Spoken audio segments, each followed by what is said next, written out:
আপনারা সকলে কেমন আছেন?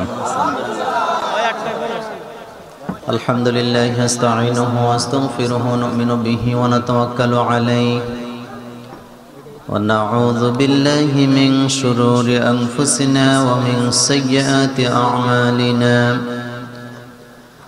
মান ইয়াহদিহিল্লাহু ফালা মুদিল্লা লাহু ওয়া মান ইউদ্লিল ফালা হাদিয়া লাহু ونشهد أن لا إله إلا الله وحده لا شريك له ونشهد أن سيدنا وحبيبنا ومولانا محمدا عبده ورسوله আপনারা কি জিমায় গেছেন?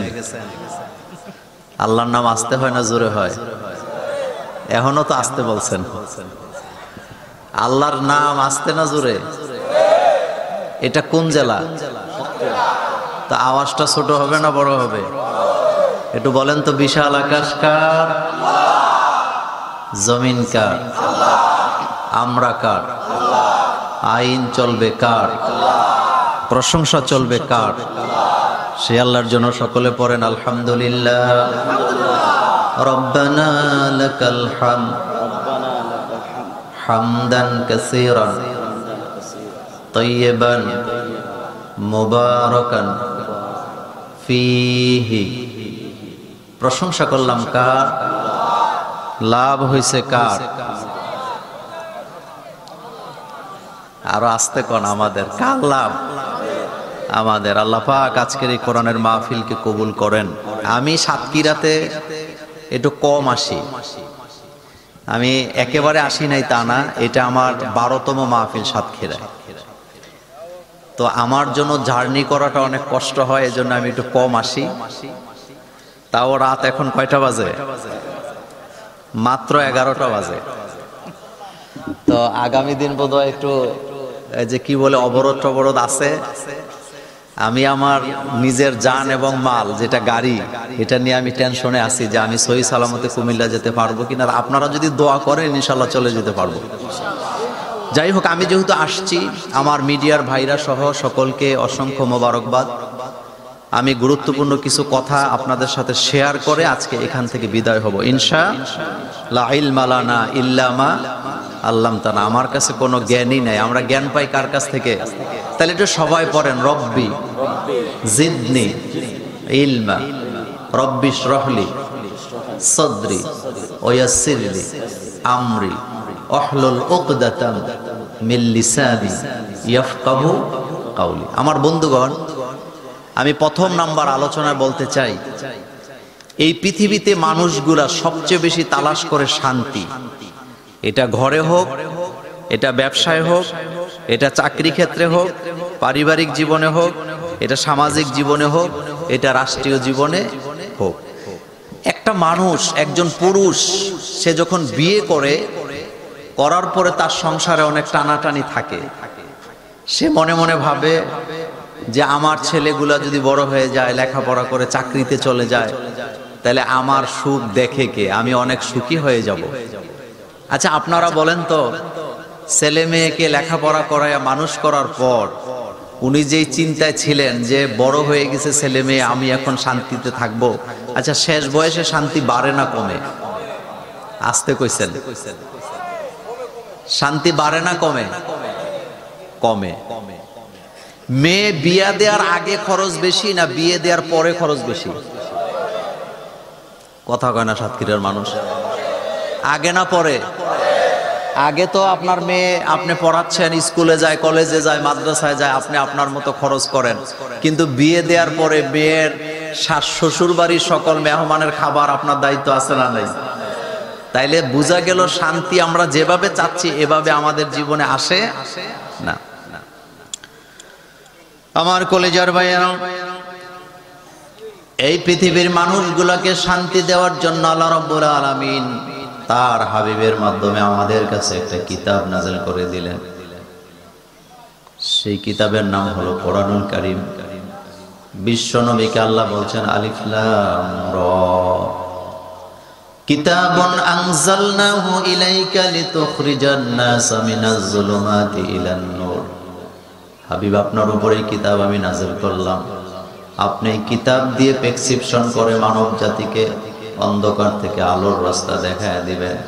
এই পৃথিবীতে যত ধর্ম আছে, যত ধর্মীয় কিতাব আছে, তাদের অনুসারীরা আমাদের মতো এইভাবে মাহফিল সাজায় বক্তৃতা দিতে পারে না, কিন্তু আমাদের কাছে যে কিতাব আছে ওই কিতাবের সকল ক্ষেত্রের ব্যাপারে বক্তব্য দেওয়ার যোগ্যতা আল্লাহর কোরআনের আছে না? না। একটু ঠান্ডা মাথায় চিন্তা করেন, আপনাদের আশেপাশে হিন্দু আছে না নাই? বৌদ্ধিস্ট আছে না নাই? খ্রিস্টান আছে না নাই? জীবনে কোনোদিন তাদের ধর্মীয় কিতাব থেকে তারা দলিল দিয়ে কথা বলতে পারে না। আমার কলিজার ভাইয়েরা, কিছুদিন আগে আমি একজন হিন্দু মেয়ের বক্তব্য শুনছিলাম। ধর্মীয় যাজক, হিন্দু ধর্মের ব্যাপারে বক্তৃতা দেয়। 37 মিনিট বক্তব্য শুনলাম, নিজের কিতাব থেকে একটা উদ্ধৃতি দিতে পারে নাই। কিন্তু আমরা যখন কোরআন থেকে কথা বলি, হাদিস থেকে কথা বলি, প্রত্যেক মিনিটে মিনিটে আমাদের কাছে দলিল আছে না? এখন বলবেন, হুজুর আপনি তো তাইলে হিন্দু ধর্মকে ছোট করলেন না। আমি হিন্দু ধর্মকে ছোট করি নাই। এই পৃথিবীতে যত ধর্ম আছে, সমস্ত ধর্মের লোকেরা যদি সিদ্ধান্ত নেয় আমরা আমাদের ধর্মের ভিতরে থাকব, তবে শান্তি যদি প্রতিষ্ঠা করতে চায় আল্লাহর কোরআনের আইনের প্রয়োজন আছে না? আচ্ছা, আপনারা বলেন, এই কোরআন কি আল্লাহ শুধু মুসলমানের জন্য নাযিল করছেন না পৃথিবীর সমস্ত মানুষের জন্য নাযিল করেছেন? এই কোরআনের কোথাও আল্লাহ বলেন নাই যে কোরআনটা আমি শুধু মুসলমানের জন্য নাযিল করছি। বরং মানব মণ্ডলীকে যদি আপনি অন্ধকার থেকে আলো দেখাতে চান, আল্লাহর কোরআনের দরকার আছে না? না। এই কথাটাই আল্লাহ বলছেন, আলিফ লাম রা কিতাবুন আনজালনাহু ইলাইকা লিতুখরিজান নাসা মিনাজ যুলুমাতি ইলান নূর। হাবিব আপনার উপর আমি কোরআন নাযিল করলাম। কোরআনই পারে মানব জাতিকে মুক্তি দিতে, কোরআনই পারে মানুষের অধিকার প্রতিষ্ঠা করতে। একজন হিন্দু, একজন বৌদ্ধ, একজন খ্রিস্টান ওই দেশের সবচেয়ে বেশি নিরাপদ যেই দেশে আল্লাহর কোরআন আছে। আর কোরআন ছাড়া অন্য যত জাতি আছে সেখানে কোনো জাতিরই নিরাপত্তা নাই। তার বাস্তব প্রমাণ আমাদের মুসলিম ভাই, যেটা প্যালেস্টাইনে আছে, ইসরায়েলের হাতে কেউ নিরাপত্তা পাচ্ছে না, সেই দৃষ্টান্ত সেখানে আছে না? কোরআন আল্লাহ এমন কিতাব দিয়ে দিলেন আমাদের জন্য। কোরআনটা শুধু মক্কার জন্য নাযিল হয় নাই। এই পৃথিবীতে যত নবীর আগমন ঘটেছিল, সমস্ত নবীরা ছিলেন আঞ্চলিক নবী, নির্দিষ্ট যুগের নবী। কিন্তু আপনার আমার নবী কি আঞ্চলিক নবী ছিলেন নাকি? না, আমার নবী আঞ্চলিক নবী নন। নবীর ব্যাপারে আল্লাহ বলছেন, ওয়ারফা'না লাকা যিকরাক। সারা পৃথিবী যত বড়, সমস্ত পৃথিবীর সমস্ত সীমানার জন্য আমার নবীকে নবী করে দুনিয়াতে পাঠিয়েছেন কে? এই জন্য আপনি ছোটবেলা যদি আপনার ছেলেকে কোরআন না পড়ান, মেয়েকে কোরআন না পড়ান, যত বড় ডিগ্রি আপনার ছেলে মেয়েকে দেন না কেন, বুড়া বয়সে আপনি তাদের কাছ থেকে টর্চার হবেন। যেটা কিছুদিন আগে আমরা চাঁদপুর দেখেছি, মেয়েকে কলেজের প্রফেসর বানাবার পরেও ওই মেয়ে বাবার গায়ে হাত তুলেছে, বাবাকে মার দিয়েছেন বিছানায় পেশাব করার অপরাধে। এই মেয়ে যদি আল্লাহর কোরআন জানতো তাহলে সেটা বুঝতে পারতো বাবাকে মারা যায় না, বরং বাবার পেশাব পরিষ্কার করলে আল্লাহর জান্নাতের সার্টিফিকেট আছে না নাই? মেয়ে কিন্তু উচ্চ শিক্ষিত, সে কিন্তু ছোট শিক্ষিত নয়, প্রাইমারি স্কুল পাস করে নাই, উচ্চ মাধ্যমিকও নয়, বিশ্ববিদ্যালয় থেকে পড়াশোনা করেছে। বা বিছানায় পেশাব করার অপরাধে বাবার গায়ে হাত দিছে। এই মেয়ে যদি জানতো বাবার গায়ে হাত দেওয়া তো দূরের কথা, বাবার সাথে জোরেও কথা বলা যায় না, মেয়ে যদি এটা কোরআন থেকে শিখতো, জীবনও বাবার গায়ে হাত তুলতে পারতো না। তাইলে বোঝা গেল, শেষ বয়সে যদি শান্তি চান আল্লাহর কোরআনের দরকার আছে না? এখানে আমার ডানে বামের সামনে অনেক শিক্ষিত লোকেরা আছেন, আমি জানি। আপনি ঢাকা শহরে যতগুলো বৃদ্ধাশ্রম আছে আপনার সবগুলোতে যায় তালাশ করেন। আমি মোল্লা নাজিম আপনাকে চ্যালেঞ্জ করে গেলাম, একটা বৃদ্ধাশ্রমে একজন আলেমের বাপ পাবেন না, হাফেজের বাবা পাবেন না, মুয়াজ্জিনের বাপ আপনি পাবেন না। যারা কোরআন শিখছে এই রকমের লোকের কোনো বাবা পাওয়া যাবে না। কিন্তু বিশ্ববিখ্যাত ডাক্তার, ইঞ্জিনিয়ার, বড় নেতা, সুপার বিজি, তাদের মা বাবা বৃদ্ধাশ্রমে আছে না নাই?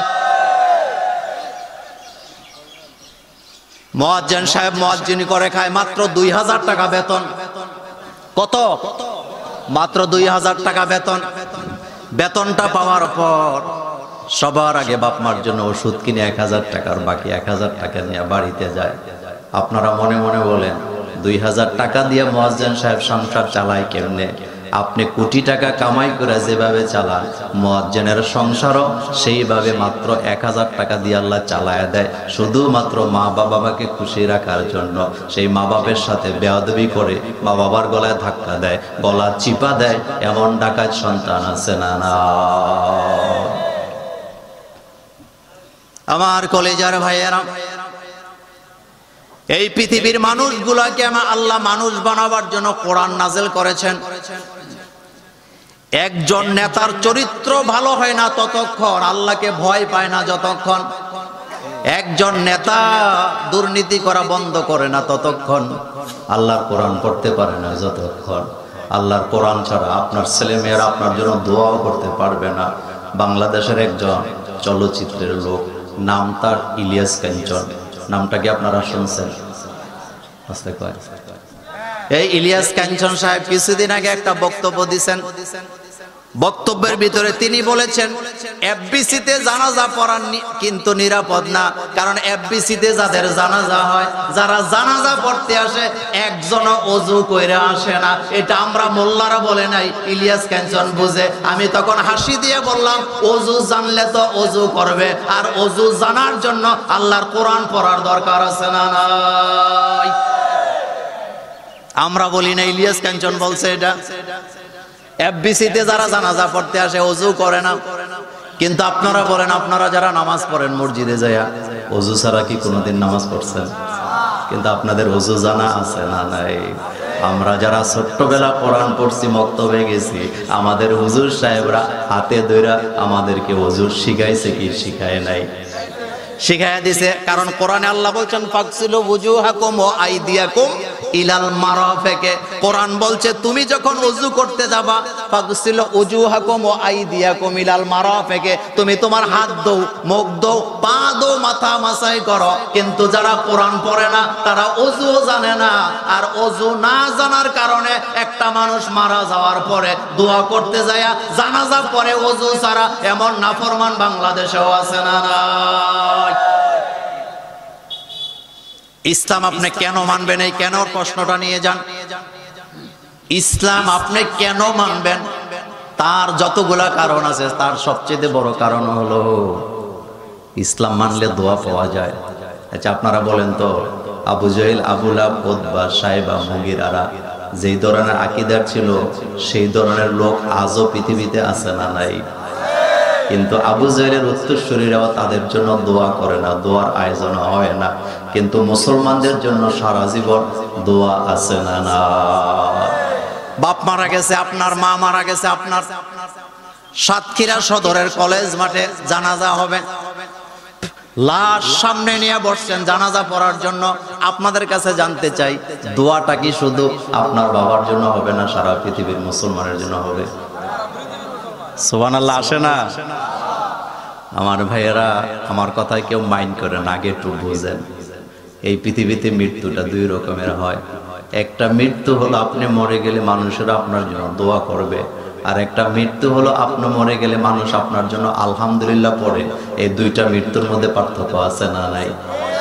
মানুষ মারা গেলে আলহামদুলিল্লাহ বলা জায়েজ নাই। কিন্তু আমি আপনাকে একটা কথা বলে দিয়ে যে আপনি একটু চিন্তা করেন, এই পৃথিবীতে মানুষগুলা যখন মারা যায়, ভালো মানুষ যখন মারা যায়, সমাজের লোকেরা তার জন্য কান্নাকাটি করে দোয়া করে। কিন্তু এমন কোন মানুষ যখন মারা যায়, সে আপনি সারা জীবন তাকে মানুষকে জ্বালায় গেছেন, মানুষের জমি দখল করছেন, মানুষকে কষ্ট দিচ্ছেন, মানুষের উপরে হামলা করছেন, ওই লোকটা আপনি মারা যাওয়ার পরে আপনার জন্য দোয়া করে না, বরং আপনার অনিষ্ট থেকে হেফাজত হওয়ার কারণে আলহামদুলিল্লাহ বলে কি বলে না? সালাম দুই প্রকার, বলেন সালাম কয় প্রকার? আল্লাহর নবী বলেছেন দুইটা আমলের সওয়াব আল্লাহর কাছে সবচেয়ে বেশি। একটা হলো তুতইমুত তাআম, আরেকটা হলো তাকরাউস সালাম। একটা হলো মানুষকে খাওয়াইলে সওয়াব হয়, আরেকটা হলো বেশি বেশি মানুষকে সালাম দিবা। আমার কলিজার ভাইরা, এই সালাম হলো দুই প্রকার। একটা হলো, আপনাদের এই গ্রামের নাম কি? পাঁচরুখি। পাঁচরুখির একজন বড় আলেম, বড় হুজুর রাস্তা দিয়ে যখন যায়, আবাল বিদ্যা বনিত এলাকার সকল মানুষেরা সালাম দেয় কি দেয় না? সাতক্ষীরার সবচেয়ে বড় আলেম, কামিল মাদ্রাসার প্রিন্সিপাল হুজুর, দাওরাই হাদিস মাদ্রাসার মুহতামিম, তিনি যখন রাস্তা দিয়ে হেঁটে যায়, এলাকার যুবক, এলাকার মানুষেরা চিনা অজানা সবাই ভয়েতে হুজুরকে সালাম দেয়। এই সালামটা হলো হুজুরকে ভালোবেসে, হুজুরের সাথে যাতে বেয়াদবি না হয়, বেয়াদবি করা যাবে না, এই জন্য সালামটা দেয়। আবার সাতক্ষীরার সবচেয়ে বড় সন্ত্রাসী, যার হাত থেকে বাঁচার কোনো উপায় নাই, মানুষের জমি দখল করে, ব্যবসা থেকে চাঁদাবাজি করে, তারে দেখলেও মানুষেরা সালাম দেয়। তবে আলেম সাহেবকে সালাম দিছে ভালোবাসা আল্লাহর জন্য, আর সন্ত্রাসীকে সালাম দেয় তার অনিষ্ট থেকে বাঁচার জন্য। এমন সালাম আমাদের বাংলাদেশে আছে না নাই? আপনারা কি আমার কথা বুঝেন? একটু জোরে বলতে হবে, আপনারা কি আমার কথা বুঝেন? তাহলে সালামটা কয় প্রকারের হয়েছে? আরো জোরে বলেন। এই যে ভদ্রলোক দেখেন, দাড়ি কত সুন্দর, চুল কত সুন্দর, পাঞ্জাবি কত সুন্দর, ওনারে দেখলে আমরা সালাম দেই। এই সালাম হলো ভালোবাসা। হুজুর মানুষ, আল্লাহওয়ালা মানুষ, সালাম তো দেওয়াই লাগবে, না দিলে তো নবীজির সুন্নাত পালন হবে না। আবার সেম ক্যাটাগরিতে দাড়ি নাই, টুপি নাই, লম্বা চুল মাস্তান মানুষ, মাস্তানি করে খায়, কেউ তার হাত থেকে রক্ষা পায় না, কথায় কথায় মানুষের গায়ে হাত দেয়, তারে দেখলে পোলাপেনে সালাম দেয়, বস সালাম আলাইকুম, কেমন আছেন? এটা কিন্তু ভালোবাসা দেয় নাই, তার ভয়েতে পালায়া যেতে চায়। এই জন্য ভিক্ষা চাই না, কুত্তা ঠেকাও, সালাম দিয়া তারে আটকায়া দিতে চায়। এমন মন মানসিকতা আমাদের মধ্যেও আছে না? আপনি সিদ্ধান্ত নেবেন, আপনি কোনটা নেবেন। আপনি কি ভালোবাসার দোয়ার সালামটা নিতে চান, নাকি আপনার অনিষ্ট থেকে বাঁচার জন্য সালাম নিতে চান? সিদ্ধান্তটা আপনি নেবেন। আর আপনি যদি আল্লাহর জন্য সালাম নিতে চান, আপনার পা থেকে মাথা পর্যন্ত, আপনার ঘর থেকে সমাজ পর্যন্ত সব জায়গায় ইসলাম দিয়া সাজাবার দরকার আছে না নাই? এখন আসেন আপনাদের কাছে আরেকটা প্রশ্ন করি। আজকে কোরআনের মাহফিল চলতেছে, আপনারা সবাই মাহফিল শুনতে আসছেন, কোনো সমস্যা নেই, কোরআন শুনবেন। আমি জানতে চাই, আপনাদের মধ্যে এমন কোন লোক একজনও নাই যে লোকটা 20 বছর যাবত তার পাশের বাড়ির লোকের বাড়ি 10 হাত দখল করে রাখছে, পাশের জমিটা 3 হাত দখল করে রাখছে, 10 বার আমিন আইন নামা পাইয়া তার থেকে জমিনটা ছুটায়া নেওয়া যায় নাই, এমন মানুষ আজকের মাহফিলে একজনও নাই। আপনারা কি আমার ভাষা বুঝেন? একটু জোরে বলেন, আপনারা কি আমার ভাষা বুঝেন? তাইলে বুঝলে জবাব দেন। জমি দখল করে রাখছে, 10 বার আমিন আনছে, জমি যে মাপে, আপনারা কি বলেন? আমিন আনছে, চেয়ারম্যান আছে, মেম্বার আছে, সমাজের সর্দারেরা আছে, মাপছে ঠিক, পাইছে ঠিক, কিন্তু বেচারা কয় পাইলে পাইছে, দেমো না। এমন ঘাটতেরা মানুষ আপনাদের সাতক্ষীরাতে একজনও নাই। আচ্ছা, এবার আপনার কাছে জানতে চাই, দরিদ্র মানুষ, গরিব মানুষের জমিন আপনি বছরের পর বছর দখল করে রাখছেন, আপনার যেদিন জানাজা হবে ওই লোকটা লজ্জায় ভয়েতে, মানুষ কি বলবে, আপনার জানাজা পড়বে ঠিক, কিন্তু আপনার জানাজায় দাঁড়ায়া বাকি লোকেরা দোয়া করবে, আর মাজলুম আপনার বিরুদ্ধে কলিজা ভরা বদদোয়া দিবে, এতে কোনো সন্দেহ নাই। আর মাজলুমের বদদোয়া ডাইরেক্ট চলে যায় কার কাছে? কথা কি বলবো? আসতে কইছেন, কথা কি বলবো? এখন আপনাদের কাছে জানতে চাই, 10,000 আলেম যদি দোয়া করে আর একজন মাজলুম যদি মনে মনে বদদোয়া করে, আপনাদের কাছে জানতে চাই কারটা কবুল? আসতে কয়, কারটা কবুল? তাহলে বোঝা গেল, যারা মানুষের উপরে অত্যাচার করেন, অবিচার করেন, মানুষের জমি দখল করেন, চাঁদাবাজি করেন, আপনি মারা গেলে বাইতুল মুকাদ্দাসের ইমাম দিয়াও যদি জানাজা পড়ানো হয়, আর এলাকার রিকশাওয়ালা যদি বদদোয়া দেয়, আল্লাহর গজব তোর উপরে আছে না নাই? বিশ্বনবী দাঁড়ায় আছেন মসজিদে নববীর বারান্দায়, একটা লাশ চলে যাচ্ছে, লাশ নিয়ে যাওয়া হচ্ছে। বিশ্বনবীর দুধ বোন পাশে দাঁড়ানো। বুখারীর হাদিসে আসছে, আল্লাহর নবীর দুধ বোন সাহাবা ছিলেন। তিনি বললেন, ইয়া রাসূলুল্লাহ সাল্লাল্লাহু আলাইহি ওয়াসাল্লাম, দেখেন ওই লাশটা কত সৌভাগ্যবান, জান্নাতি হয়ে গেছে। আল্লাহর নবীর চেহারা মোবারক গোসায় লাল হয়ে গেল। নবীজি বলেন, তুমি কিভাবে বুঝলা লোকটা জান্নাতি? এবার ওই মহিলা সাহাবা বললেন, হুজুর আমি আন্দাজ করে বলেছি। আল্লাহর নবী বললেন, আন্দাজে কথা বলা মুমিনের কোনো কাজ হতে পারে না। আল্লাহর নবী বললেন, মান ক্বালা ফিল কোরআনি বিগাইরি ইলমিন ফালিয়াতাবাওয়া মাকাদাহু মিনান নার। যাদের কাছে কোরআনের জ্ঞান নাই, যাদের কাছে হাদিসের জ্ঞান নাই, অথচ তারা হাদিস কোরআনের কথা বলে বলে মানুষকে ধোঁকা দেয়, তাদের জায়গা হবে জাহান্নামে। এমন ধোঁকা দেওয়ার মন মানসিকতার আলেম আমার বাংলাদেশেও আছে না নাই?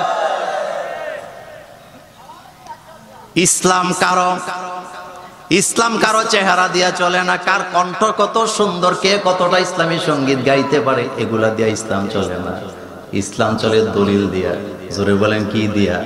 আর এই দলিলের প্রথম পর্যায়ে আল্লাহ বলছেন, আলিফ লাম র কিতাবুন আনজালনাহু ইলাইকা লিতুখরিজান নাসা মিনাজ যুলুমাতি ইলান নূর। হাবিব, আপনার উপর এই কিতাব আমি নাযিল করলাম। কিতাবুন, এই কিতাব, আনজালনা ইলাইকা লিতুখরিজান নাসা মিনাজ যুলুমাতি ইলান নূর। এই কোরআনটা আপনাকে আমি দিলাম, আপনি মানব মণ্ডলীকে অন্ধকার থেকে আলো দেখাবেন। ছোটবেলা আপনারা কালিমা পড়ছেন, আল ইসলামু হাক্কুন আল কুফরু বাতিলুন, আল ইসলামু নূরুন আল কুফরু যুলুমাত।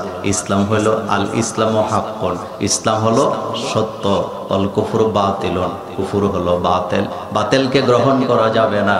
আর আজকে সারা পৃথিবীতে বাতিল আমাদের মাথার উপরে আছে না? নাই। এই বাতিল থেকে বাঁচতে হলে কোরআন লাগবে। কোরআনের বিকল্প কিচ্ছু নাই আমার ভাইয়েরা। এই কোরআন দিয়ে দেশ চালালে কেমন চলে, আমি একটা দৃষ্টান্ত দিয়ে আমার আলোচনাটার দিকে ফিরে যাব।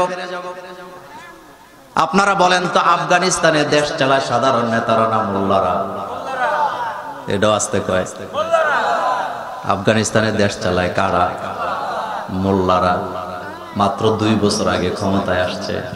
মোল্লারা ক্ষমতা আসায় পরে বিশ্ব মিডিয়া পশ্চিমারা চিল্লায় চিল্লায় বলছিল, এই তালেবানরা ক্ষমতা আছে, নারীর অধিকার বঞ্চিত হবে, নারীদের উপরে অত্যাচার করবে, নারীদেরকে ঘরের ভিতরে আটকাবে, শিশু নারী পুরুষ চিকিৎসার অভাবে না খায়া মারা যাবে, মেয়েদেরকে লেখাপড়া করতে দিবে না। কত কথা আমাদেরকে শোনাইলো তারা। কিন্তু আপনারা আশ্চর্য হবেন, আফগানিস্তানে মোল্লারা দেশ চালাইছে মাত্র 2 বছর। এই 2 বছরের মাধ্যমে মোল্লারা তাদের অর্থনীতিকে এমন পর্যায়ে নিয়ে গেছে, সারা পৃথিবীতে যত সুপার পাওয়ার দেশ আসছে তাদেরকে পেছনে ফেলাইয়া বর্তমানে আফগানিস্তানের অর্থনীতি সারা পৃথিবীর র্যাঙ্কিং এ 3 নাম্বার। কয় নাম্বার? এখন আপনারা বলবেন, মোল্লা ভাই কেমনে এটা সম্ভব হয়েছে? সম্ভব হয়েছে মাত্র কয়েকটা কারণে। তার ভিতরে একটা কারণ হলো, মোল্লারা দেশ চালায় কার আইন দিয়া? আরো জোরে বলেন। আফগানিস্তানে আল্লাহর আইন চলে বলে দেশের টাকা বিদেশে যায় না। আমাদের বাংলাদেশে কোরআনের আইন নাই বলে বাংলাদেশের টাকা দিয়া বেগম পাড়ায় বাড়ি বানায়, সিঙ্গাপুরে ফ্ল্যাট কিনে, এমন চোর আমার দেশেও আছে না নাই? কোরআনের আইন হচ্ছে আস-সারিকু ওয়াস-সারিকাতু ফাকতাউ আইদিয়াহুমা। এখন আফগানিস্তানে যারা চুরি করত তারা বুঝে গেছে এখন দেশ চালায় মোল্লারা। আফগানিস্তানের টাকা চুরি করে সিঙ্গাপুরে যদি ফ্ল্যাট কিনে তাহলে আমাদের হাত কাটা যাবে, কানাডায় যদি বাড়ি বানায় আমাদের কল্লা যাবে। এই বয়ে আফগানিস্তানের একটা টাকাও বাইরে পাচার হয় না, যার কারণে 2 বছরের মাথায় সারা পৃথিবীতে অর্থনীতির র্যাঙ্কিং এ তারা 3 নম্বরে চলে গেছে। এটা মোল্লাদের ক্রেডিট নয়, এটা হলো আল্লাহর কোরআনের কেরামতি। সুবহানাল্লাহ পরমিয়া। কার কেরামতি? আরো মজার কথা বলি, আফগানিস্তানে মরুভূমি কম না বেশি? আসতে কইছেন, মরুভূমি কম না বেশি? আফগানিস্তানে কৃষি কাজ করা বড় কঠিন, পানি নেই, পানি পাবে কোথায়? এখন মোল্লারা সিদ্ধান্ত নিছে, আমরা আমাদের দেশে খাল কাটবো। আপনাদের সাতক্ষীরাতে খালকে কি বলেন? খাল আছে না? আচ্ছা খেয়াল করেন, আফগান মোল্লারা সিদ্ধান্ত নিলেন আমরা আমাদের দেশে একটা খাল কাটবো। ইঞ্জিনিয়াররা মনে করছিলেন খাল কাটলে তো অনেক ইঞ্জিনিয়ারিং করা যায়, টাকা টোকা খাওয়া যাবে। মোল্লারা ঘোষণা দিলেন না, আমরা কিন্তু টাকা খরচ করে খাল কাটবো না। তো কি করবেন? মোল্লারা ঘোষণা দিলেন বিশ্বনবী একটা যুদ্ধ করার আগে খাল কাটছিলেন। ওই যুদ্ধের নাম কি? কথা কয় না সাতক্ষীরা? ওই যুদ্ধে নবীজি খাল কাটাইলেন সাহাবাদেরকে দিয়া। আল্লাহ নবী যদি বলতেন একটা খাল কাটবো, ইঞ্জিনিয়াররা হিসাব করো কত টাকা লাগবে, কতটা কি লাগবে সব হিসাব করো, ক্ষমতা কত, কোদাল কত, এটা কত, সেটা কত, কথা ছিল। আল্লাহ নবী ঘোষণা দিলেন তোমরা এক এক জনের 10 হাত করে কাটবা। সুবহানাল্লাহ ভাইজি, এগুলা গল্প না হাদিস? কথা কয় না বাঙালি? এক এক জনে কয় হাত খাল কাটে, কয় হাত হয়? আফগানের মোল্লারা বলেন আমরা তো নবীর সুন্নাহ অনুযায়ী দেশ চালাই, সুতরাং খালের নামে 1 কোটি টাকার প্রজেক্টে 10 কোটি খরচ হবে, আমরা দেব না। আমরা মোল্লারা এক একজনের 10 হাত করে কেটে দিব। এই 10 হাত করে কাটতে যায় বর্তমানে ওই খালের দৈর্ঘ্য হয়ে গেছে 120 কিলোমিটার। সুবহানাল্লাহ বড় মিয়া। তাইলে বোঝা গেল কোরআন ওলারা থাকে যেখানে দুর্নীতি নাই। আরো জোরে বলেন দুর্নীতি নাই। তাহলে সে কোরআন আমাদের জীবনে বাস্তবায়নের দরকার আছে না নেই? আপনি যদি ঘরে বাইরে শান্তি চান, আল্লাহর কোরআনের বিকল্প নাই। আমি আপনাকে কপালে চুমো দিয়ে বলে যে খবর নিয়ে দেখেন, একজন মুয়াজ্জিনের ঘরে যে পরিমাণ শান্তি আছে, একজন টিউন সাহেবের ঘরে সে অর্ধেক শান্তিও আপনি খুঁজে পাবেন না। একজন ইমামের ঘরে যে পরিমাণ শান্তি আছে, 1 কোটিপতির ঘরে আপনি অর্ধেক শান্তিও খুঁজে পাবেন না। তাহলে বোঝা গেল টাকা থাকলে শান্তি পাওয়া যায় না। শান্তি পাওয়ার জন্য আল্লাহর কোরআনের দরকার আছে না? আমার কলিজার বেড়া, ইসলাম এমন এক জিনিস, কোরআন এমন এক জিনিস, ইসলাম এমন এক জিনিস। আমাদের কুমিল্লায় দেখলাম 2 হিন্দু মেয়ে, কয়জন বান্ধবী, তারা সিদ্ধান্ত নিয়েছে আমরা কালিমা পড়ব, মুসলমান হব। 2 বান্ধবী মিলে মিলে কোরআন পড়ে পড়ে মুসলমান হয়েছে। মুসলমান হওয়ার পর তারা আলাদা যায় টিউশনি করে জীবন কাটায়। এখন মা বাবা তাদের বিরুদ্ধে মামলা দিছে। মামলাটা এরকম, আমরা আমাদের মেয়েগুলাকে খুঁজে পাচ্ছি না, বের করে দেন। পুলিশ প্রশাসন তাদেরকে খুঁজে বাইর করে দেয়, হিন্দু মাইয়া বোরকা পরে বসে রয়েছে। সুবহানাল্লাহ বাইজিয়ে কয়, মেয়েরা হিন্দু কিন্তু পড়ছে কি? পুলিশ অফিসার কয় ঘটনা কি, তোমরা তো হিন্দু হারায় গেছো, বোরকা পড়ছো কেন? মেয়েরা কয় স্যার আমরা হারাই নাই। তো কি হয়েছে? আমরা মুসলমান। কিন্তু মামলা তো আদালতে গড়াইছে, এবার পুলিশ তাদেরকে নিয়ে হেফাজতে রাখছে। আজকের ঘটনা বলি, আদালতে উঠানো হয়েছে, উঠাবার পরে তারা বের হয়েছে, পরে তার মায়েরা তার বাপেরা তাদেরকে জোর করতেছে নিয়ে যাওয়ার জন্য। তারা এমন ভাবে জোরাজোরি করতেছিলেন, মেয়েরা ঘোষণা দিলেন একবার জান্নাতের গ্রাণ পাইছি, দ্বিতীয়বার এখান থেকে যেতে পারবো না। একবার যারা তাওহীদের গন্ধ পায় তাদেরকে আর সেখান থেকে সরায়া দেওয়া যায় না। এজন্য আপনারা দেখবেন যারা একবার কোরআনের মজা পায়, যারা একবার কোরআনের মজা পায়, কোরআনের আন্দোলনের মজা পায়, তাদেরকে জেল দিয়া, জরিমানা দিয়া কোরআনের আন্দোলন থেকে সরায়া দেওয়া যায় না। এই থামেন, আরে দাঁড়ান, পরে কথা শুনলাম।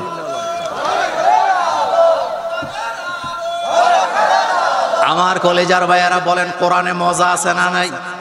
কথা কয় না, কোরআনে মজা আছে না নাই? কত মজা! আল্লাহ বলছেন ইন্নামাল মুমিনুনা আল্লাযীনা ইযা যুকিরাল্লাহু ওয়াজিলাত কুলুবুহুম ওয়া ইযা তুলিয়াত আলাইহিম আয়াতুহু যাদাতুহুম ঈমানা।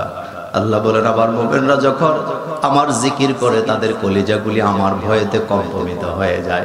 এই জিকির কিন্তু হালকা জিকির নয়, এই জিকির মানে আল্লাহর কোরআনের তেলাওয়াত। আমাদের দেশে জিকিরের অর্থও বুঝে না, জিকিরের অনেক অর্থ হয়। জিকিরের এক অর্থ হলো কোরআনের তেলাওয়াত। এখানে জিকির অর্থ তাফসীর ইবনে কাসির প্রণেতা বলে এখানে জিকির মানে আল্লাহর কোরআনের তেলাওয়াত। সকালে দুপুরে বিকালে কোরআনের তেলাওয়াতের দরকার আছে না নাই? আমার কলেজার বেরে এই কথাটাই বলা হচ্ছে ইন্নামাল মুমিনুনা আল্লাযীনা ইযা যুকিরাল্লাহু ওয়াজিলাত কুলুবুহুম। আমার বান্দারা যখন আমার জিকির করে তাদের কলিজা আমার হয়ে কাঁপে। তার বাস্তব প্রমাণ আপনারা দেখেন। এত বড় মাহফিল, এখানে কি কোনো পুলিশ আছে নাকি? অরজনে কর, আপনাদেরকে কন্ট্রোল করতেছে কে? এরকমের রাজনৈতিক মিটিং যদি এত রাইতে দিতেন, শেয়ার দিয়া মারামারি হইতো এতক্ষণে 10 বার। আমাদের কুমিল্লার চান্দিনায় এক দলের মিটিং হয়েছে রাতের বেলা। তো মিটিং এর ভিতরে বসা নিয়ে আর ভর্তা নিয়ে ঝগড়া করে শেয়ার বাংশে 360টা, তাও প্লাস্টিকের শেয়ার। তো ফেসবুকে আমার নেতা মেসেজ দিছে, আমি কইলাম ভাই কয়টা বাংছেন? কয় 360টা। কিন্তু আপনারা আজকের এই মাহফিলে যে বসে আছেন এত রাত পর্যন্ত আপনারা শেয়ার বাংছেন কয়টা? এটাই প্রমাণ হয় কোরআন যেখানে থাকে কন্ট্রোল করা লাগে না, অটোমেটিক কলিজার বইতে কন্ট্রোলিং আছে না না। আবার দেখেন আমার ভাইয়েরা, এই মাহফিল শেষ করে আপনারা যাবেন, আমার মায়েরা বোনেরাও তাদের প্যান্ডেলে বসা আছে, সেখান থেকে যাবে। একজন পুরুষ একজন নারীকে ধাক্কা দেওয়ার সাহস পাবে না, অথচ বাসের ভিতরে সিট থাকে 64টা। এই 64টা সিট লইয়া উঠার সময় নারী পুরুষের মধ্যে ধাক্কা ধাক্কি আছে না নাই? এই কথাটা আল্লাহ বলছেন, ইন্নামাল মুমিনুনা আল্লাযীনা ইযা যুকিরাল্লাহু ওয়াজিলাত কুলুবুহুম ওয়া ইযা তুলিয়াত আলাইহিম আয়াতুহু যাদাতুহুম ঈমানা। এবার আল্লাহ বলতেছেন, আমার বান্দাদের কানে যখন কোরআনের আয়াত তেলাওয়াত করে শোনানো হয়, আমি আমার বান্দাদের কলিজার ঈমান আরো বাড়ায়া দেই। তাইলে বোঝা গেল কোরআনের তাফসীর শুনলে ঈমান বাড়ে না কমে? আল্লাহ যেন আমাদের ঈমানকে বর্ধিত করে, আমরা বলি আমিন। আমার কলিজার ভাইয়েরা আসেন, আমি সরাসরি কোরআন থেকে আপনাদের জন্য কিছু কথা বলে আমি এখান থেকে বিদায় নেব ইনশাআল্লাহ। যারা পারবেন আমার সাথে পড়েন, আউযু বিল্লাহি মিনাশ শাইতানির রাজীম, বিসমিল্লাহির রহমানির রহিম। সবাই পড়েন, বিসমিল্লাহির রহমানির রহিম। يا أيها الناس اتقوا ربكم الذي خلقكم من نفس واحدة وخلق منها زوجها وبث منهما رجالا كثيرا ونساء واتقوا الله الذي تساءلون به والأرحام إن الله كان عليكم رقيبا। আসেন কয়েকটা পয়েন্ট বলে আমরা বিদায় নেব। প্রথম কথা হলো সূরাটার নাম সূরাতুন নিসা। নিসা শব্দের অর্থ হলো নারী বা মহিলা, নারী জাতি। এই সূরাটি নাযিল হয়েছে মদিনায়। সকল আইম্মায়ে কেরাম একমত, সূরাটা নাযিল হয়েছে কোথায়? মদিনায়। শানে নুজুল অনেকগুলা, একটা শানে নুজুল আপনাদেরকে বলবো, একটা খেয়াল করেন। একটা শানে নুজুল হলো বিশ্বনবীর দরবারে একজন নারী এসে বিচার চাইলেন। আমার নবী বোধহয় বিচারপতি ছিলেন না, আস্তে কয়, বিড়ি খাইয়া বিচার করতো, গোশ খাইতো, লাল চা খাইতো। কিন্তু আপনাদের সমাজে লাল চা খাইয়া বিচার উল্টা করে এমন সর্দার মাতাব্বর একজন নাই।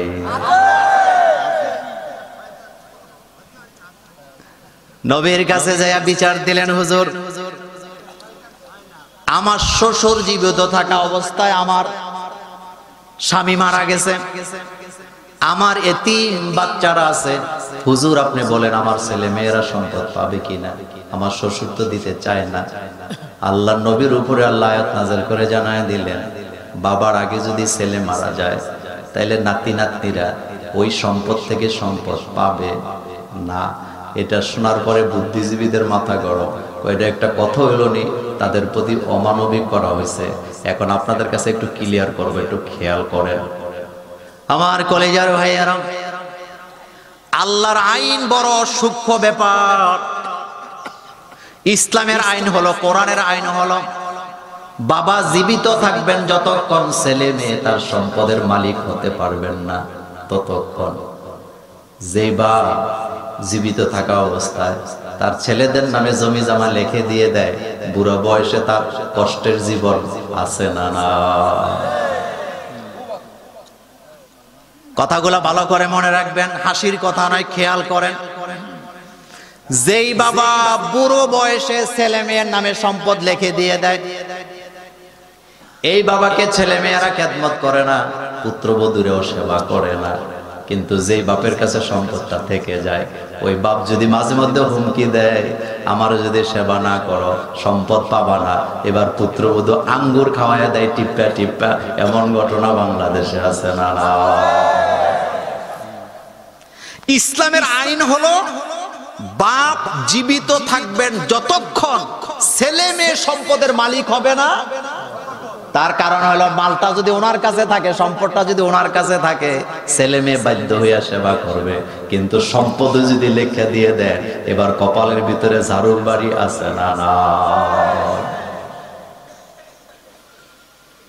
জীবিত থাকতে ছেলে মেয়েকে জমি জমা কখনো লেখে দিবেন না। কিছু কিছু বাপ আছে জীবিত থাকা অবস্থায় এক ছেলের নামে 5 শতক জায়গা বেশি লেখা দেওয়ার জন্য গোপনে রেজিস্ট্রি অফিসে যায়, এক ছেলের লেখা দেয়, বাকিদেরকে ঠকায় দেয়। এমন ডাকাত মার্কা বাপ আমাদের সাতক্ষীরাতে নাই। আপনাদের রেজিস্ট্রি অফিস কোথায়? সাতক্ষীরা গেছে, ছেলের নামে গোপনে 5 শতক লিখে দিবে, এরকমের হয়তো এই এলাকায়। আচ্ছা খেয়াল করেন, 5 শতক জায়গা লিখে দিবে ছেলের নামে 1 পোলারে, বাকি 3 পোলা 3 মেয়েরে ঠকায় দিছে। এবার রেজিস্ট্রি অফিসে যাইয়া টিপসই দিয়া 5 শতক 1 পোলারে দিয়া, এবার সাতক্ষীরার কেন্দ্রীয় মসজিদের ভিতরে যাইয়া জোহরের নামাজ পড়া এবার দোয়া করতেছে, আল্লাহ আমারে জান্নাত দিও। আল্লাহ বলতেছে, আয় তুই আমার কাছে জান্নাত কারে কয়, জনমের মতো বুঝায়া দেন। কারণ আমার বন্দার হক মাইরা আল্লাহর জান্নাতে যাওয়া যায়। হযরত নুমান ইবনে বাশির রাদিয়াল্লাহু তাআলা আনহু, বিখ্যাত হাদিস আমার ভাইয়েরা। হযরত নুমান ইবনে বাশির রাদিয়াল্লাহু তাআলা আনহু বিশ্ব নবীর দরবারে যায় বললেন, ইয়া রাসূলুল্লাহ সাল্লাল্লাহু আলাইহি ওয়াসাল্লাম, আমার সন্তানকে আমি কিছু সম্পদ দিতে চাই। আল্লাহর নবী বললেন, তোমার কি আর কোনো ছেলে মেয়ে নাই? কয়, হ্যাঁ হুজুর, আমার তো আরো ছেলে মেয়ে আছে। আল্লাহর নবী বললেন, জীবিত থাকা অবস্থায় সম্পদ দিলে একজনকে দেওয়া যাবে না, সকলকে সমানভাবে দেওয়া লাগবে। আপনি যদি এখানে তারতম্য করেন, আল্লাহর আদালতে আপনাকে আসামি হওয়া লাগবে। এজন্য জীবিত থাকা অবস্থায় ছেলে মেয়েকে সম্পদ দেওয়া যায় না। তাহলে ইসলামের আইন হলো, ছেলে বাপ জীবিত থাকবে যতক্ষণ, ছেলেরা সম্পদের মালিক হবে না ততক্ষণ। তো ছেলে মালিক না হইলে নাতিরাও তো মালিক হতে পারবে না। এই জন্য ইসলাম আইন করছে, বাপ জীবিত থাকতে ছেলে মারা গেলে নাতি নাতিরা সম্পদ পাবে না। তবে আল্লাহর নবী বলেছেন, হ্যাঁ কোন দাদা যদি ওসিয়ত করে যায় তার ছেলেকে, তার মেয়েকে, যে আমার নাতিদেরকে ফালায় আমার ছেলে মারা গেছে, তাদেরকে সম্পদ দিয়ে দিবা, তাহলে এখানে দেওয়া যায় আছে না? এবার দেখেন সূরাতুন নিসা এমন একটা সূরা, এখানে নারীর অধিকারের কথা, এতিমের অধিকারের কথা, ফৌজদারি দণ্ডবিধির কথা, জমি জমার আইনের কথা বলা আছে না নাই? একটু খেয়াল করেন আল্লাহ কি বলতেছেন। প্রথমে আল্লাহ বিসমিল্লাহ দিয়ে শুরু করলেন। এই বিসমিল্লাহতে আল্লাহ রাব্বুল আলামিনের 3টা নাম আছে, বিসমিল্লাহির রহমানির রহিম। আল্লাহ রহমান রহিম, এই 3টা নাম আল্লাহর বিসমিল্লাহতে আছে। রাসূল করিম সাল্লাল্লাহু আলাইহি সাল্লাম বলেছেন, যে কোনো কাজের আগে যদি বিসমিল্লাহ বলা হয়, ওই কাজের নিরাপত্তার দায়িত্ব আল্লাহ নিজের হাতে উঠায় নেয়। সুবহানাল্লাহ, আর আস্তে কোন। তাহলে সকল কাজের আগে কি বলবেন? আরো জোরে কোন না আমার কলেজারা। এবার একটু খেয়াল করেন, তাফসীরের দিকে যাই। আল্লাহ রাব্বুল আলামিন ডাক দিলেন, ইয়া আইয়ুহান নাস।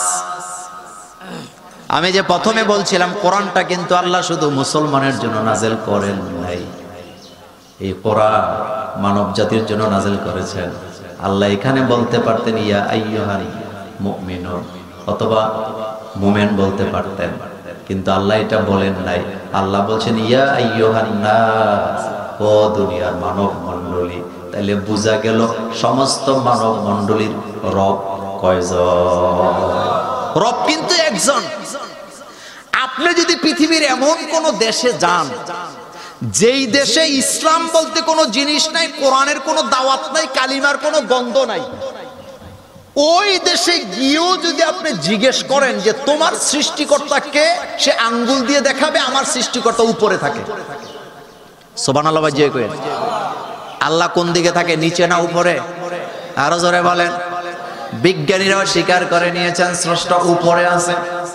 কত উপরে আপনার স্রষ্টা আছে? আমি একটা দলিল আপনাদেরকে পেশ করি, আপনারা বলেন এই সৃষ্টি জগতের তুলনায় পৃথিবীটা কি খুব বড় কিছু নাকি? এই পৃথিবীটা যত বড় আপনার কাছে মনে হয়, সৃষ্টি জগতের তুলনায় এই পৃথিবীটা হচ্ছে একটা ধুলির কণা। সুবহানাল্লাহ বলবেন না? সৃষ্টি জগতের তুলনায় এই পৃথিবীটা হলো একটা ধুলির কণা। তার বাস্তব প্রমাণ দেখেন, একটু মনোযোগ দিয়ে খেয়াল করেন। এই পৃথিবী যত বড়, সূর্য পৃথিবীর চাইতে ছোট না বড়? কত বড়? পৃথিবীটা যত বড়, এই রকমের 13 লক্ষ পৃথিবীকে যদি আপনি একসাথে করেন, সূর্যের সমান হবে। সুবহানাল্লাহ বলবেন না? আমি আবারও বলি আপনাদেরকে, এই পৃথিবীটা যত বড়, এই ধরনের 13 লক্ষ পৃথিবীকে যদি একসাথে রাখেন তাহলে সূর্যের সমান হবে। সূর্য যত বড়, মহাকাশে আল্লাহ এমন এমন তারকা বানায় রাখছে, 13 কোটি সূর্যকে একসাথে করলে একটা তারকার সমান হবে না।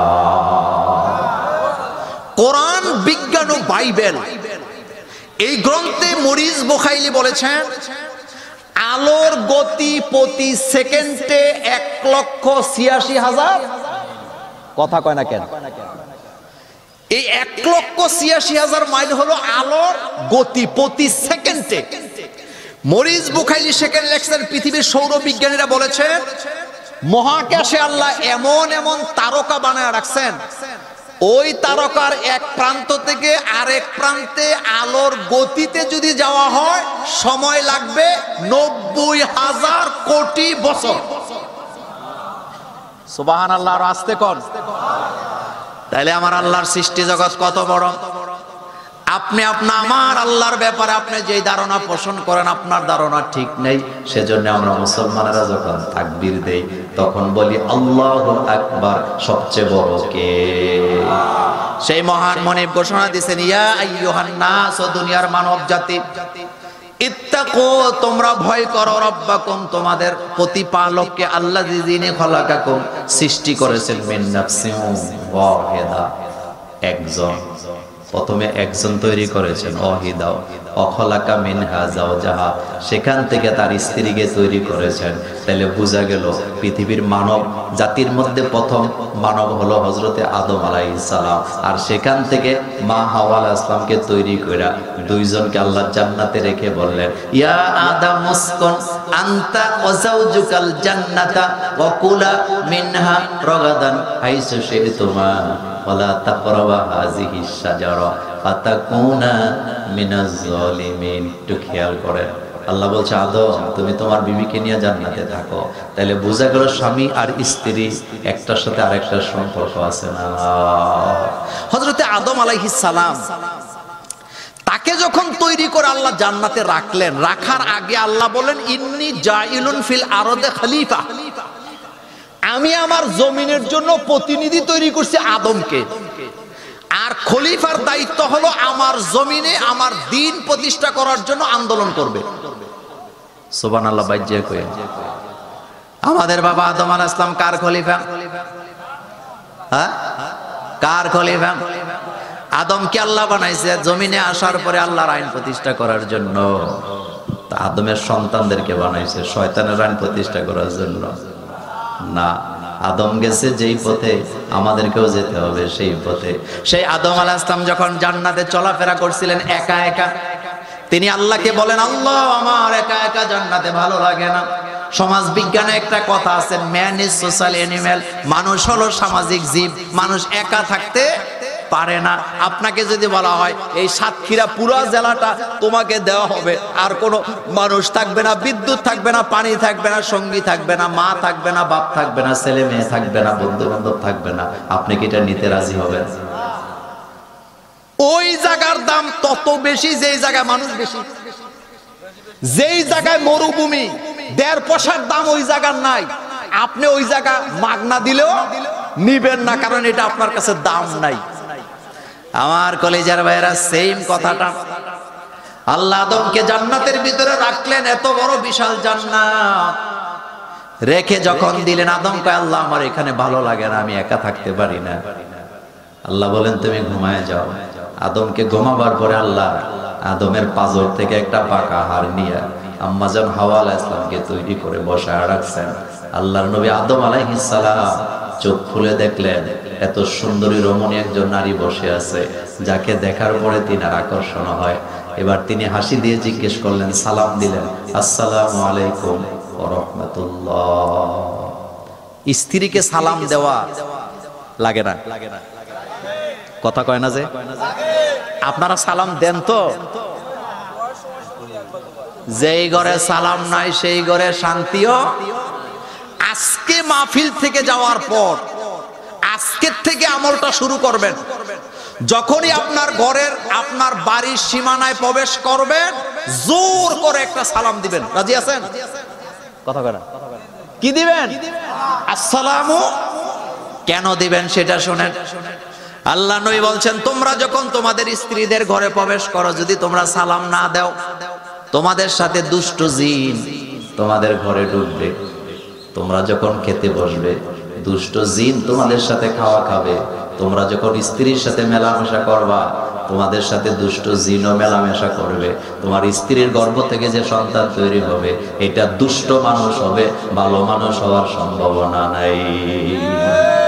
কত বড় মারাত্মক কথা! আর আমাদের মধ্যে সালাম নাই। রাসূল বলেছেন, একটা গাছের আড়াল দিয়ে দুইজন যদি দুদিক থেকে যাও, আবার দেখা হইলে আবার সালাম দাও। সুবহানাল্লাহ বলবেন না? তাহলে স্ত্রীদেরকে সালাম দেওয়ার দরকার আছে না নাই?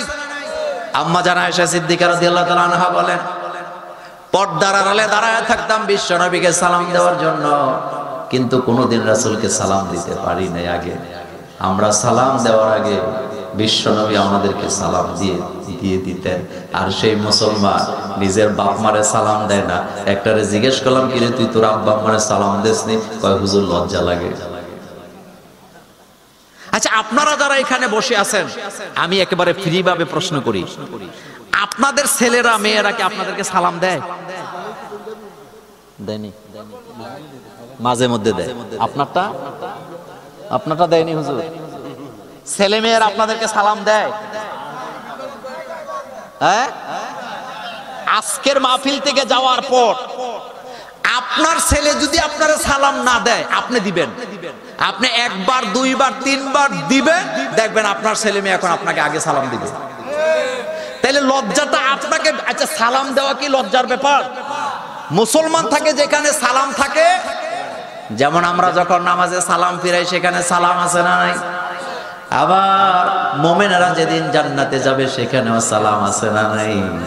সালামুন আলাইকুম তিবতুম ফাদখুলুহা খালিদিন। এজন্য আজকের মাহফিলে যারা আসছেন, কপালে চুমু দিয়া বলে যায়, ওয়াজ শুনলে হবে না, একটা আমল আজকের থেকে শুরু করেন। বাড়িতে যায় ছেলে মেয়েকে, স্ত্রীকে ঘোষণা দিবেন। মোল্লা নাজিম ভাই আমাদের এলাকায় আসছিলেন, তিনি বলে গেছে ঘরের ভিতরে প্রবেশ করার সময় সালাম না দিলে দুষ্ট শয়তান সাথে ঢুকে। আজকের থেকে দুষ্ট শয়তান আমার ঘরে জায়গা নাই। আজকের থেকে নারী পুরুষ ছোট বড় সবাই সবাইকে সালাম দেওয়ার দরকার ঘরে আছে না? সালাম দিবেন, ঘর থেকে শয়তান দূর করে দিবেন। শয়তানের জায়গা আমাদের কাছে রাখা যাবে না।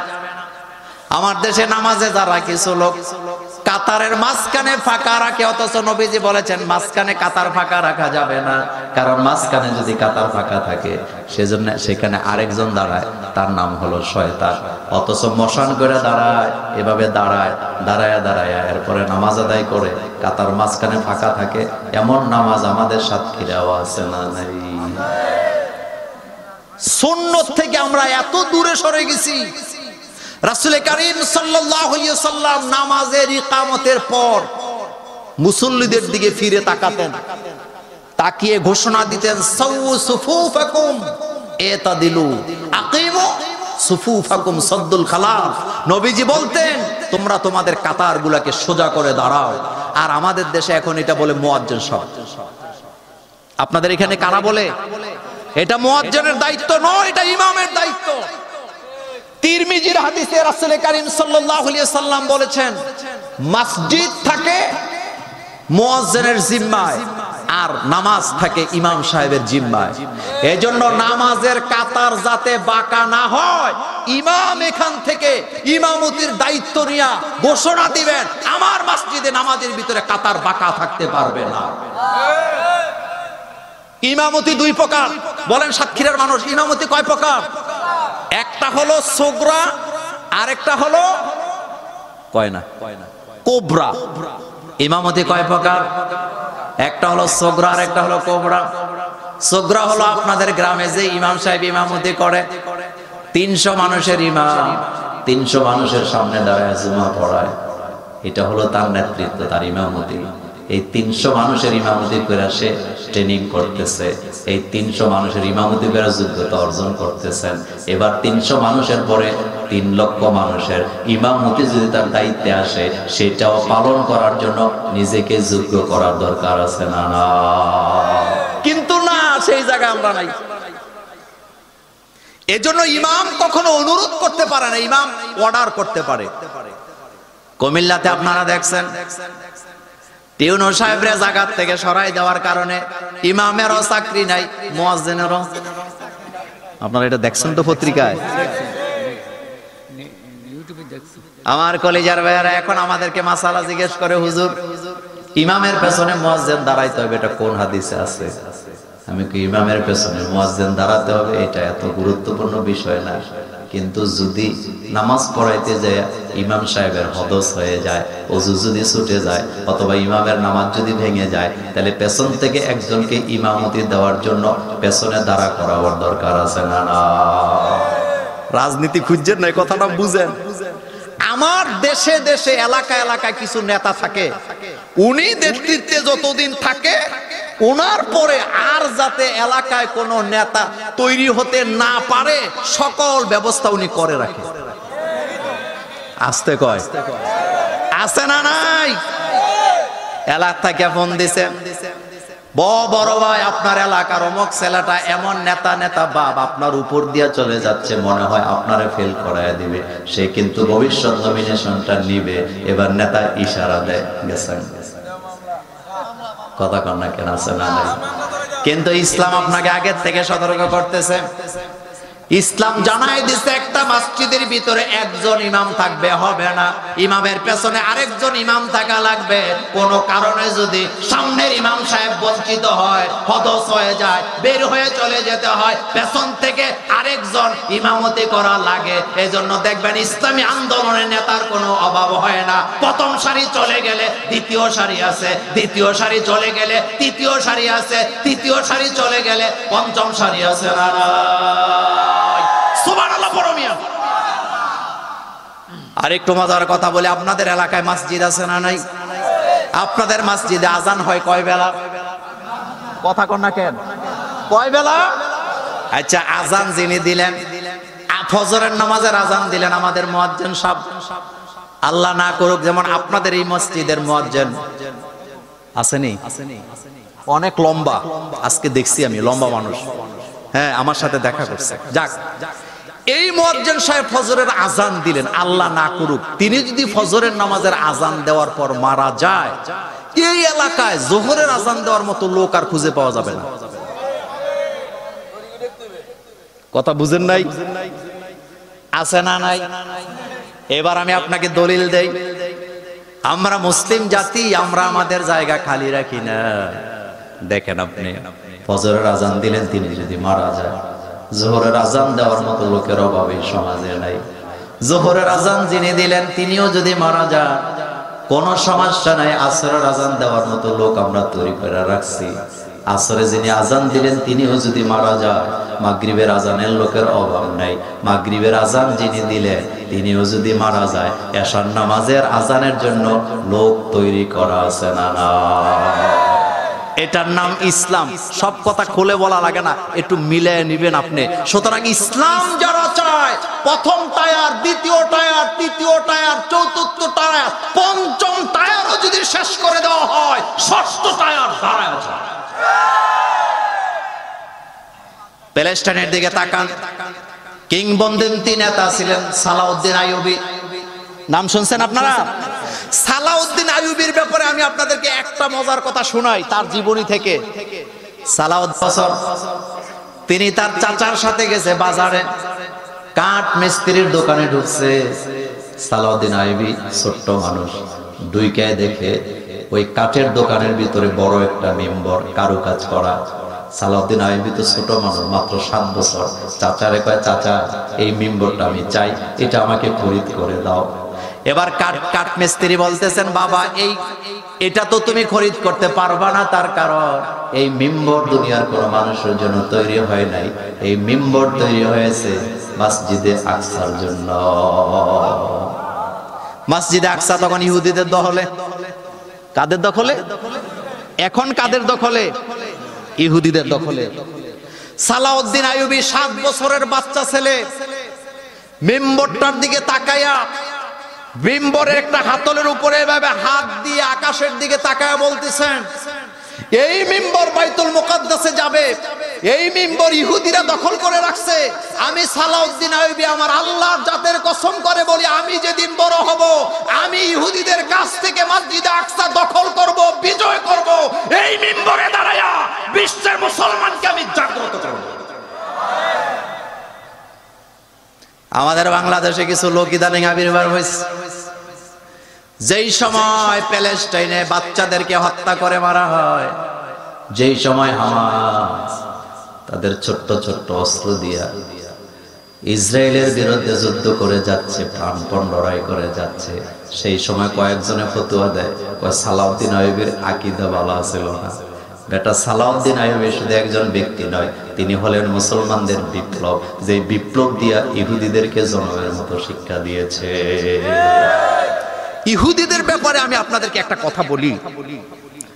কোরআনুল কারীমে আল্লাহ আমাদেরকে সতর্ক করেছেন যে ইহুদিরা কখনোই তোমাদের বন্ধু হবে না। বলেন, ইহুদিরা কখনোই তোমাদের বন্ধু।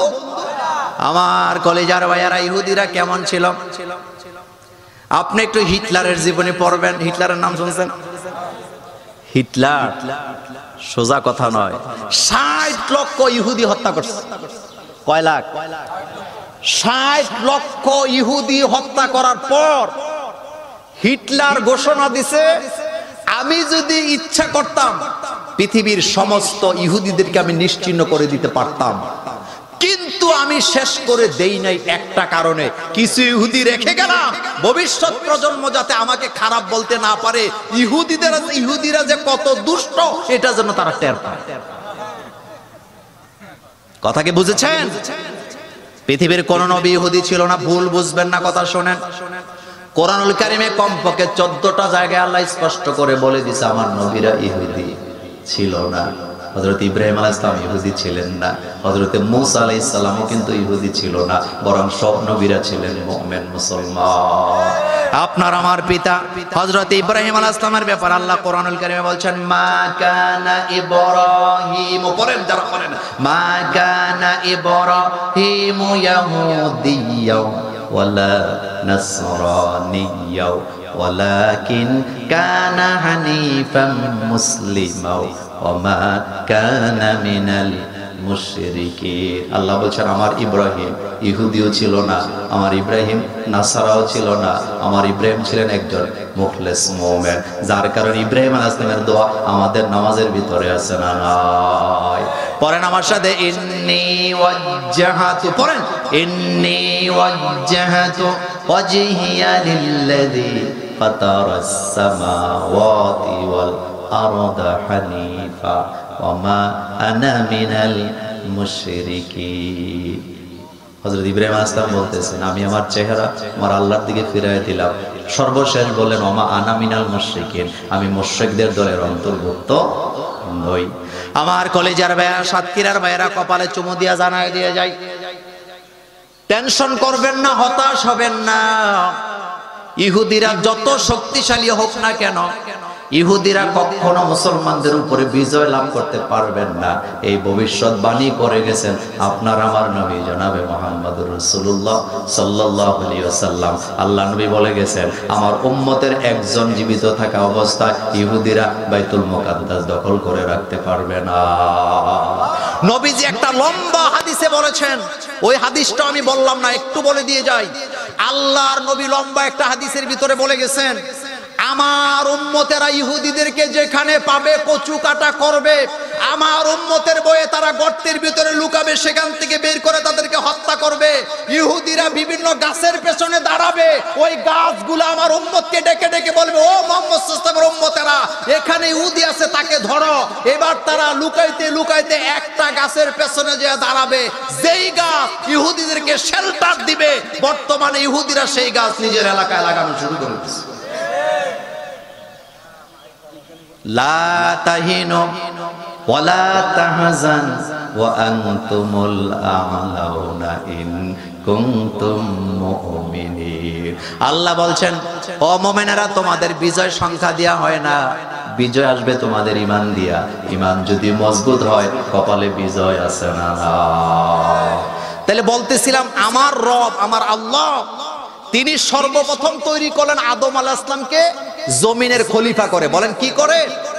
আমার কলেজার ভাইয়ারা, এবার হযরতে হাওয়া আলাইহিস সালামকে আল্লাহ তৈরি করলেন। তৈরি করার পর হযরতে হাওয়া আলাইহিস সালামকে আদম আলাইহিস সালাম প্রশ্ন করেছিলেন, আপনাকে আল্লাহ কেন বানাইছে? হযরত হাওয়া আলাইহিস সালাম জবাব দিলেন, আমাকে আল্লাহ আপনাকে শান্তি দেওয়ার জন্য বানাইছে।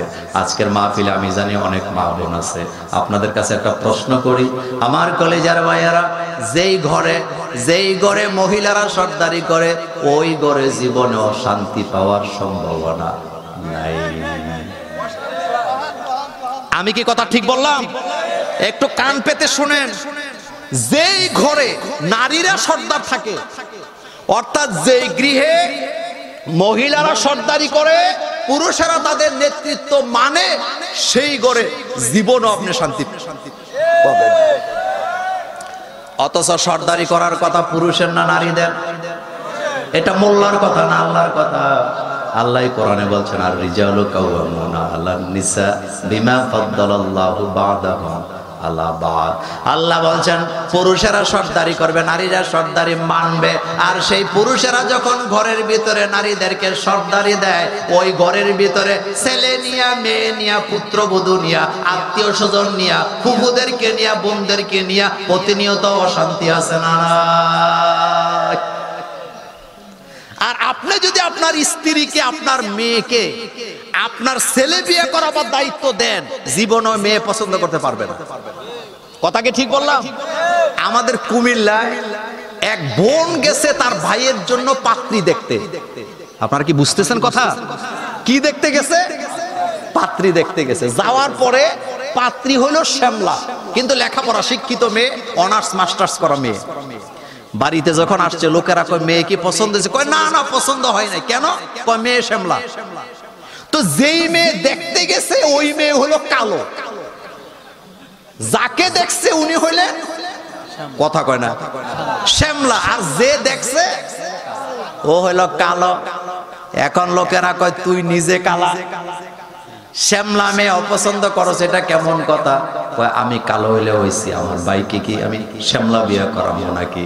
পৃথিবীর পরিমণি খুঁজতেছি।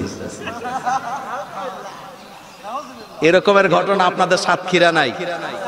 আচ্ছা, আপনারা বলেন, বিয়ে শরীয়তে যিনি বিয়ে করবেন তিনি পাত্র দেখবেন না অন্যরা দেখবে? এখন আর কয় না, কে দেখবে? এটা মানেননি আপনারা? খবর নাই। আমার কলেজার ভাইয়ারা, আমি কিন্তু আপনাদেরকে উস্কানি দিতে আসি নাই, আমি শুধু আপনাদেরকে বুঝাইতে চাইলাম, নারীরা সর্দারি করে যেখানে, কপালে দুর্গতি সেখানে আছে না? আমরা যারা গরিব মানুষ, সাধারণ মানুষ আমরা আমাদের বউ দিয়া চাকরি করাই না, যার কারণে আমাদের স্ত্রীরা আমাদেরকে 3 বেলা রান্না করে খাওয়ায়। কোটি কোটি টাকার মালিক, স্ত্রী চাকরি করে, সপ্তাহে একবারও রান্না কপালে জুটে না। কথা কি ঠিক বললাম? এই যে আপনারা আছেন, কাজ করে যখন বাসায় যান, কার হাতে রান্না খান? কথা কয় না। আর কোটি কোটি টাকার মালিক, বউ চাকরি করে, স্বামীও চাকরি করে, যাইয়া খবর লয়ে দেখেন সপ্তাহে একদিনও স্ত্রীর হাতের রান্না কপালে নাই। কয়েকদিন আগে আমি এক জায়গায়, অনেকগুলা লোক বসা, আমি জিজ্ঞেস করলাম কার কার স্ত্রী চাকরি করে, হাত তুলছে। আমি কইলাম স্ত্রীর হাতে রান্না খান কয়দিন? কয় হুজুর সপ্তাহে একদিন, তাও আবার ধমকি খাওয়া লাগে। অথচ স্ত্রীদেরকে বানাইছে স্বামীদের ঘরের দায়িত্ব পালন করার জন্য। এ কথাটা আল্লাহ বলছেন, ওয়াখালাকা মিনহা জাওজাহা ওয়া বাসসা মিনহুমা রিজালান কাসীরা ওয়া নিসা। নারীদেরকে আল্লাহ তৈরি করেছেন স্বামীদের কাছ থেকে, তারা সেখান থেকে শান্তি দিবে। এরপর আল্লাহ বলছেন ওয়াবাসসা মিনহুমা রিজালান কাসীরা ওয়া নিসা, সেখান থেকে হাজার হাজার লক্ষ লক্ষ নরনারী সারা পৃথিবীতে ছড়ায় দিয়েছেন কে? বাসসা মিনহুমা রিজালান কাসীরা ওয়া নিসা। এখন আসেন, এই স্বামী স্ত্রী একে অপরের প্রতি অধিকার আছে না নাই? এই ব্যাপারে আমি এই পয়েন্টটা বলে আমি আমার আলোচনাটা ইতি টানতে চাই। একটু খেয়াল করেন, আমাদের বাংলাদেশে স্বামীরা বেশি তালাক দেয় বর্তমানে, না স্ত্রীরা বেশি তালাক দেয়? 3-4 বার করে দেয়। বাংলাদেশে বর্তমানে ছেলেরা, স্বামীরা মোহরানা জরিমানা দেওয়ার ভয়ে তালাক দেয় না, বরং 70% মেয়েরা তার স্বামীকে তালাক দেয়। কিছুদিন আগে পত্রিকায় পড়লাম, এক মহিলা বিয়ে করছে 11টা, প্রত্যেক স্বামীর কাছ থেকে 10 লাখ করে মোহরানা নেয়, তালাক দেয়, মোহরানা নেয়, তালাক দেয়। এরকমের দুষ্ট মহিলা আমাদের দেশে আছে না নাই? এবার আপনি মাসালা শুনেন। শরীয়তে মেয়েরা স্বামীকে তালাক দিতে পারে না, তালাক চাইতে পারে। বুঝেন নাই কথা? তালাক দিতে, তালাক কি করতে পারে? চাইতে পারে। আপনারা কাবিন নামা যেটা, কাবিন যেটা লেখছেন, কাজী সাহেবরা কাবিন করে না, ওই কাবিন নামার 18 নম্বর কলাম, 19 নম্বর কলাম, 20 নম্বর কলামটা একটু মনোযোগ দিয়ে পড়বেন। 18 নম্বর কলামে দেখবেন স্পষ্ট লেখা আছে, স্ত্রী তালাক দেওয়ার অধিকার খর্ব করা হয়েছে কিনা বা তালাক দিতে পারবে কিনা। ওখানে কাজী সাহেবরা লিখে দেয় হ্যাঁ পারবে, যদি স্বামী তার মোহরানা আদায় না করে, স্বামী যদি তার ভরণ পোষণ না দেয়, স্বামী যদি পাগল হয়ে যায়, মৌফুত হয়ে যায়, হারিয়ে যায়, মানসিক শারীরিক কষ্ট দেয়, তাহলে স্ত্রী তার নিজেই নিজের উপরে 1, 2, 3 তালাক চাইয়া এই স্বামী থেকে জাওজিয়ত থেকে মুক্ত হইয়া অন্য স্বামী গ্রহণ করিতে পারিবেন। কিন্তু শর্ত আছে না নাই? এখন আর শর্ত টর্ত নাই, ডাইরেক্ট কাজী অফিস যায় একটা তালাকনামা পাঠিয়ে দেয়। এরকম আছে না? আমার কলেজের বের এবার খেয়াল করেন, স্বামী স্ত্রী একে অপরকে তালাক দেওয়ার জন্য, কষ্ট দেওয়ার জন্য আল্লাহ বানান নাই। স্বামী আর স্ত্রী একজন আরেকজনের পরিপক্ষ, মিলেমিশে থাকবেন। আমাদের দেশে ঝগড়াঝাটি যতগুলা হয়, তার ভিতরে প্রথম কারণ হলো স্বামী তার স্ত্রীকে মর্যাদা দেয় না, স্ত্রীও তার স্বামীকে মর্যাদা দেয় না। এমন গুতাগুতি সংসার আমাদের সমাজে আছে না? না। স্ত্রী যদি তার স্বামীকে সম্মান দিয়ে কথা বলতো, স্বামীও যদি তার স্ত্রীকে সবসময় সম্মান দিয়ে কথা বলতেন, তাহলে ওই সংসারে ঝগড়া হওয়ার কোনো সম্ভাবনা ছিল না।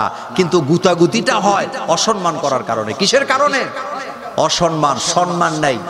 আল্লাহর নবী মেরাজ থেকে আসলেন, এসে বললেন আয়েশা, জাহান্নামে আমি নারীদের মধ্য থেকে তোমাদের মধ্যে বেশি দেখলাম। একথা শোনার পরে আম্মা জান আয়েশা সিদ্দিকা রাদিয়াল্লাহু তাআলা বললেন, ইয়া রাসূলুল্লাহ সাল্লাল্লাহু আলাইহি ওয়াসাল্লাম, আমরা নারীরা এমন কি অপরাধ করি যেই কারণে নারীরা বেশি জাহান্নামে? আল্লাহর নবী বললেন, তোমরা যতগুলো অপরাধ করো তার ভিতরে একটা হলো তোমরা তোমাদের স্বামীদেরকে কথায় কথায় খোঁটা দাও। এই খোঁটা দেওয়ার মানে হলো ম্যাক্সিমাম স্ত্রীরা তার স্বামীদেরকে বলে, তোমার সংসারে আইসা কিচ্ছু পাই নাই, কিচ্ছু বুঝি নাই, কিচ্ছু করতে পারি নাই, আমি দেখে তোমার সংসার করি। বলে কি বলে না? কথা কোনা বলে কি বলে না? দেখবেন ম্যাক্সিমাম স্ত্রীরা কোটি কোটি টাকাও যদি আপনি দেন, ঘোষণা একটাই, আমি দেখে তোমার সংসার করি। মা বোনদেরকে বলে দিয়ে যাই, তোমার স্বামীটা রিক্সা চালায় খায়, তোমার স্বামীটা মাটি কেটে খায়, মাছ ধরে খায়, এটা তোমার স্বামী। তাকে যদি তুমি খুশি রাখতে পারো, আল্লাহর জান্নাত কপালে আছে না। আর স্বামীদেরকে বলে দিয়ে যায়, এটা আপনার স্ত্রী, এটা আপনার ফসলের জমি, এটার সাথে দুষ্টামি করা যাবে না, এটাকে মারা যাবে না, এটার সাথে বান্দরামি করা যাবে না, এটার কাছ থেকে ভালোবাসা আদায় করার কৌশল জানার দরকার আছে না। এই কথাগুলো আমাদেরকে বুঝাবার জন্য সূরাতুন নিসার প্রথম আয়াতটা আল্লাহ নাযিল করলেন। দেখেন আল্লাহ কি বলছেন। আল্লাহ বলছেন, অবাসসা মিনহুমা রিজালান কাসীরা ওয়া নিসাআ, হাজার হাজার লক্ষ লক্ষ নরনারী আমি ছড়ায় দিলাম। এরপরে আল্লাহ পাক বলছেন, অত্তাকুল্লাহ, আল্লাহকে ভয় করো, আল্লাযী তাসাআলুনা বিহি ওয়াল আরহাম, যে আল্লাহর দোহাই দিয়ে তোমরা একে অপরের কাছ থেকে অধিকার আদায় করো। আমরা যখন স্বামী স্ত্রী একে অপরের কাছ থেকে অধিকার আদায় করি, তখন আমরা কার দোহাই দেই? আল্লাহর দোহাই দেই। সুতরাং আজকের মাহফিলে যারা আছেন আমার কলিজার ভাইয়েরা, বুক ভরা ভালোবাসা দিয়ে অনুরোধ করে বলে দিয়ে যায়, স্বামী স্ত্রীর মধ্যে যেন ঝগড়াঝাটি না হয়। আর এই ঝগড়াঝাটি বন্ধ করার জন্য সর্বপ্রথম কাজই হলো একে অপরকে সম্মান দিয়ে কথা বলা। একে অপরকে কি দিয়ে কথা বলা? সম্মান দিয়ে কথা বলা। 2 নাম্বার, স্বামী তার স্ত্রীর অবাধ্য হবে না, স্ত্রী তার স্বামীর অবাধ্য হবে না। 3 নাম্বার, স্বামী তার স্ত্রীকে ফাঁকি দিবে না, স্ত্রী তার স্বামীকে ফাঁকি দিবে না। আচ্ছা, আমাদের বাংলাদেশে পরকীয়া আছে না নাই? একটা সময় তো প্রেম করতে অনেক কষ্ট ছিল, চিঠি লিখলে দরা টরা পড়তো। এখন আর চিঠি লাগে না, এখন প্রেম করে কি দিয়া। আপনি আশ্চর্য হবেন, ময়মনসিংহের মেয়ে প্রেম করছে সন্দীপের পোলার সাথে। প্রেম করে কথা বলতে বলতে বলতে বলতে এক পর্যায়ে মা বাপকে ছেড়ে পালায় গেছে ওই পোলার কাছে। যাইয়া দে, পোলার 2টা চোখ নাই, কি নাই। এবার সাংবাদিকেরা জিজ্ঞেস করতেছে, পোলার তো চোখ নাই, তুমি মা বাপ পালায় আসলা কেন? কয়, মোবাইলে কি দেখা যায়নি? এরকমের প্রেম আছে না নাই? আচ্ছা, আপনারা বলেন তো, প্রেম আগে হবে না বিয়ে আগে হবে না প্রেম আগে হবে? কথা কয় না। বিয়ে আগে, প্রেম পরে। হালাল জাদা পয়দা হবে, হালাল জাদা। আর